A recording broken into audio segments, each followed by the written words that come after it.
I'm a co-organizer and spokesperson for the NEPA Free Thought Society, a social, educational, activist, and philosophical coalition of atheists, agnostics, humanists, secularists, and skeptics predicated on a community which upholds the separation of church and state and promotes critical thinking.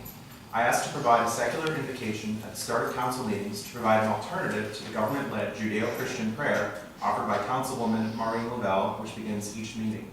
Council refused my request to offer an invocation at the beginning of the meeting, but allowed me to offer a secular invocation during the public comment section. I lament Council's decision to continue exclusionary prayer led by government officials at these public meetings. Further, I am dissatisfied with Council barring members of the public from offering opening invocations in place of the government-led prayer. Today, I will provide a modified secular invocation from the organization Americans United for Separation of Church and State, an inclusive message which Council can use as a guideline for future meetings so that meeting invocations are more inclusive. We come here to do the business of local government. Government officials have pledged to improve the quality of this community and are entrusted with doing so. As we gather, we are reminded that although we have differences, we are linked by our common humanity. When we work together to move our community forward in a spirit of mutual respect and common decency, we showcase what is best about our community, our state, and our nation. We embrace many traditions and represent many demographics. We are Christians, Jews, Muslims, Hindus, Buddhists, humanists, atheists, agnostics, Wiccans, pagans, unaffiliated, uncertain, and so many other things. We are young and old and everything in between. We represent many races and nationalities. We identify as libertarian, liberal, progressive, and conservative. To be sure, we do not agree about everything, and we often feel fiercely protective of what we do believe. But there is one thing on which we all agree.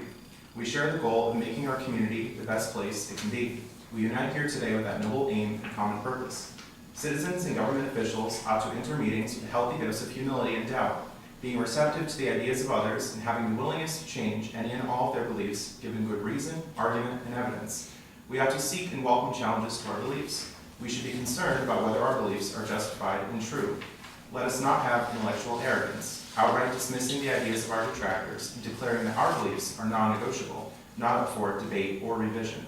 Let us remember that our beliefs inform our actions, and because of this, often translate into real-world impact, having the potential to help or harm others. Let informed reason, evidence, and argument inform discourse not only at City Council meetings, but also in all aspects of our lives.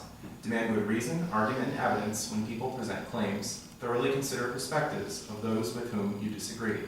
For if we happen to discard our cherished beliefs, we make intellectual progress. While it may be difficult to admit being wrong or break away from tradition, changing our beliefs so that we perceive the world more accurately is a huge benefit, a sign of growth and maturity. Let us remember core traditions in this community and nation which were justified mostly on the basis of it was always done this way, including coal mining, which offered workers, boys and men who would work in extremely dangerous conditions, little to no protection. As we progress in a community and species, we make moral progress and break from tradition.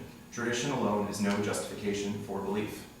It is people, although they often disagree on matters they view as important, who come together to make change in our communities.